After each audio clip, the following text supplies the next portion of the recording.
Gilmar, boa noite. Queria que você falasse Aqui, à tua esquerda. Tudo bem? Boa noite. Queria que você falasse da construção do teu time. O que é que você achou da construção no jogo de hoje? E o que é que você tem atacado? A gente ainda não está tendo acesso aos treinos. O que é que você tem atacado mais nesse momento da temporada em relação a treinamentos? O que é que tem ainda te incomodado no trabalho do esporte mesmo, na parte tática? Boa noite. Boa noite. Na verdade, nos treinos não está dando para treinar. A gente fez... Eu consegui levar eles para campo ontem para fazer uma movimentação só para mostrar a nossa proposta de jogo, o nosso sistema que ele está consolidado e com alguma variação em cima do adversário. Mas nós não fizemos nem movimentação por conta da sequência de jogos. E eles estão dando uma resposta muito boa. O que acontece? Os adversários estão nos estudando bastante. E como eu não estou tempo de fazer essa variação, eu só fiz contra o Fortaleza, que era muito arriscado, mas a gente teve uma outra variação. E agora nós temos que procurar essas 2 semanas cheias, especialmente essa próxima, para ter outras movimentações para surpreender o adversário. Porque, de fato, hoje foi mais um jogo da persistência, da perseverança, da convicção e a força do grupo também, dos jogadores que entraram, que fizeram a diferença. Por falta desse tempo, eu tive que insistir na mesma ideia. E mesmo assim, nós fomos melhores que o adversário, pela persistência a gente conseguiu 1-0, que 1-0 da maneira como foi, a gente considera que é uma ótima vitória para início de competição. Gilmar, boa noite. O seu time, hoje ele mostrou um poder de marcação muito forte, principalmente no primeiro tempo. Chegava muito rápido no ataque, só que o Sport não chutava. No primeiro tempo, praticamente, o Sport não chutou a gol. Você foi goleiro, tinha uma visão de trás, acompanhava toda a movimentação do seu time. Eu queria que você fizesse uma avaliação dessa mudança do Sport para o segundo tempo. O Sport passou a ser mais agressivo, né, tinha uma posse de bola maior e impediu que o Sampaio atacasse mais. Na sua avaliação, o que está faltando para a equipe do Sport ela manter esse equilíbrio de pegada e chutar a gol ao mesmo tempo? Na verdade, a gente estudou o Sampaio também, e eles estavam jogando no 4-2-3-1. E eles vieram com uma formação diferente no meio, eles vieram com uma trinca, eles colocaram mais jogadores para povoar esse meio campo. Então, de fato, o primeiro tempo eles conseguiram neutralizar, a gente teve que outra situação pelo lado de campo, mas a gente com as movimentações a gente não conseguiu envolver o Sampaio. No intervalo, a gente fez algumas correções de movimentação e por isso que a gente conseguiu envolver. Criamos mais pelo lado, conseguimos entrar por dentro, quando o Alanzinho também entrou bem na partida. E aí a gente teve mais volume de jogo. E aí o pós-perda também era interessante. Quando a gente perdia a bola no ataque, a gente já faz a pressão para não dar o contra-ataque para o adversário. Isso é uma característica do esporte. Em relação à finalização de média e longa distância, eu até tinha cobrado no jogo contra o Salgueiro. Eu acho que nós tivemos de 8 a 10 finalizações contra o Salgueiro, sem enquadrar o corpo, sem posicionar. Não é sempre que vai acontecer um gol que nem aconteceu do Luciano Juba no jogo contra o CRB. Então, estimular esse fundamento de finalização, mas primeiro tu tem que enquadrar bem o corpo. Quando está bloqueado, não adianta finalizar, daí tu tem que fazer um jogo mais apoiado, tu tem que encontrar um passe para infiltração, para atacar espaço. Então, até a gente trabalhou em cima disso, de forma precipitada, não adianta finalizar. Aí os números vão dizer, contra o Salgueiro, 10 finalização, nenhuma para gol. Então, às vezes, tu tem que ter paciência para trabalhar essa bola e esperar o momento certo para fazer essa finalização. Professor, boa noite. Hoje a gente acompanhou o Juba de uma maneira predominante, atuando no lado contrário do que a gente se acostumou, né? Sempre ele com o Sander, e hoje a maior parte do jogo, em especial no segundo tempo, ele atuou pela direita. O porquê dessa opção? E um segundo ponto, a gente percebia hoje o torcedor do Sport muito mais sem paciência. E aí o que é que significa, qual é o peso dessa vitória, já que vai ter agora um maior tempo, né? Sem jogo, esse tempo de trabalho, que representa depois de 2 jogos com a carga emocional muito elevada, né? Onde o Sport não conseguiu os objetivos, o que é que representa essa vitória também para essa semana de trabalho livre? Em relação ao Juba, ele se sente muito bem, ele se adaptou jogando mais adiantado, e quando ele joga pelo lado direito, ele consegue dominar para a perna boa, Aí ele tem a possibilidade da finalização, que nem foi contra o CRB, que ele fez um golaço. Ele tem a possibilidade de fazer o passe para o lateral do lado direito.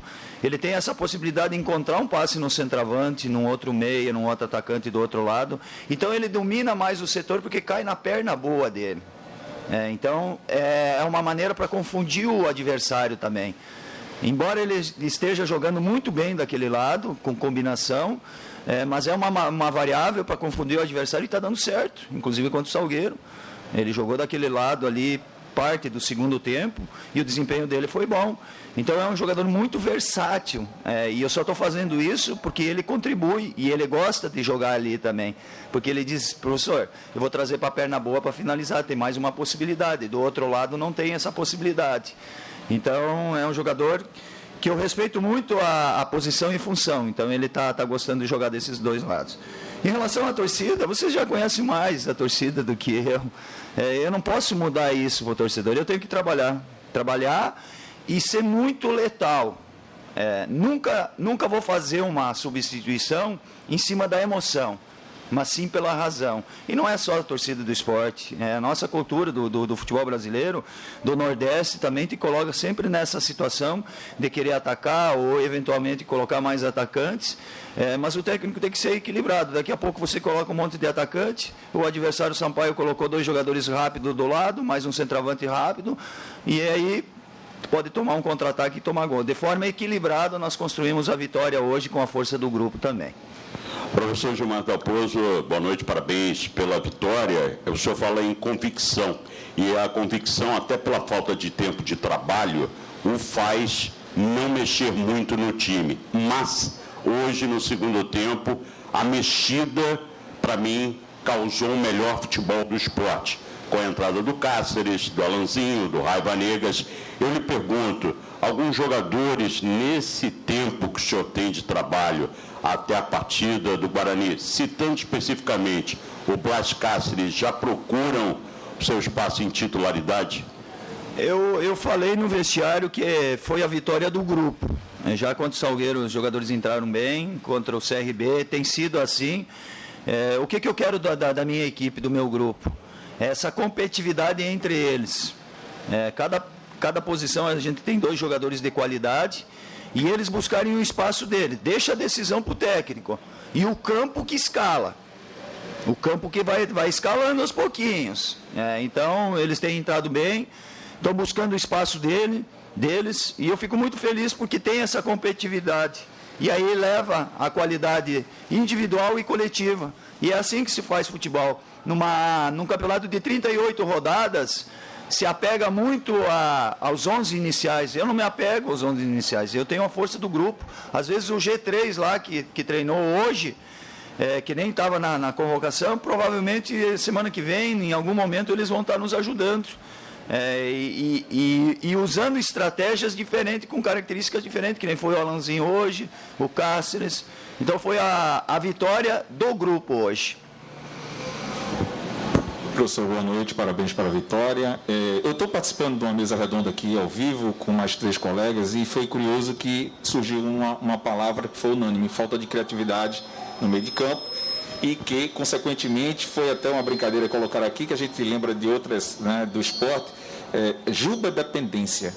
E aí eu queria saber do senhor, uma resposta aqui ao vivo para a gente, para a mesa redonda aqui, a respeito dessa possível falta de criatividade. Tem solução? Quanto tempo? O que é que o senhor tem em mente a respeito disso? É o desafio. Trabalhar, agora a gente vai ter mais tempo para trabalhar isso. Acho que há 25 dias que eu estou aqui, 8 jogos, não teve esse tempo, praticamente era descanso. Então agora a gente vai criar outras alternativas, porque os adversários eles vêm fechados, hoje veio muito fechado, fazendo praticamente uma linha de 6, fechando por dentro também, e é muito difícil. E aí um jogo desse tu tem que ter paciência, alternativas também. Por exemplo, hoje se a gente tivesse um centroavante de área, que fizesse o pivô, que segurasse essa bola, o Rodrigão, por exemplo, o Rodrigão faz isso.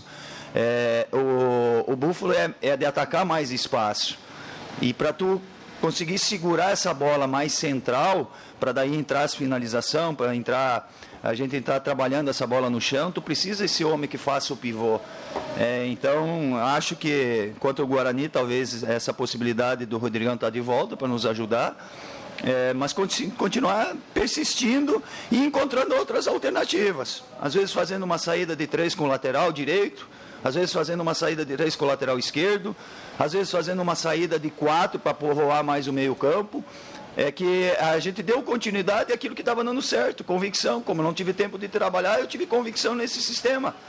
Como é que eu vou trocar? Eu só troquei contra o Fortaleza lá, e mesmo assim deu certo, porque a gente não agrediu muito a nossa formação inicial, aquela que está consolidada.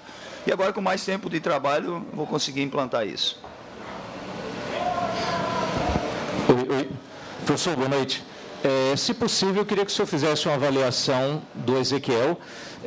Em alguns momentos da partida ele errou alguns cruzamentos, a torcida até chegou a pegar no pé dele, ensaiar algumas vaias quando ele tocava na bola, e no final do jogo ele foi presenteado com um cruzamento que deu origem ao gol. Queria que o senhor, se possível, fizesse uma avaliação dele. Então, ele foi determinante hoje. Ele chegou ali naquele setor, ele teve um passe agora no segundo tempo, uma assistência para o Búfalo. Eu não sei se o Búfalo chegou um pouco atrasado, o seu gesto técnico dele não foi a chapa ou quis já de bico. Mas no primeiro tempo também ele chegou muitas vezes ali na linha de fundo. E às vezes é o complemento de quem preenche a área. Então ele fez a assistência do gol que nos deu a vitória. Ele fez um ótimo jogo para um atleta que não estava jogando. E na quarta-feira ele fez um gol também com uma assistência. É uma característica um pouco diferente do Everton. O Everton ataca mais espaço, tem mais intensidade. O Ezequiel é um construtor, dá mais equilíbrio nas ações ofensiva e defensiva. Mas dentro da ideia, ele correspondeu, eu estou satisfeito. E a tendência é que ele melhore mais ainda, porque estava sem ritmo de jogo.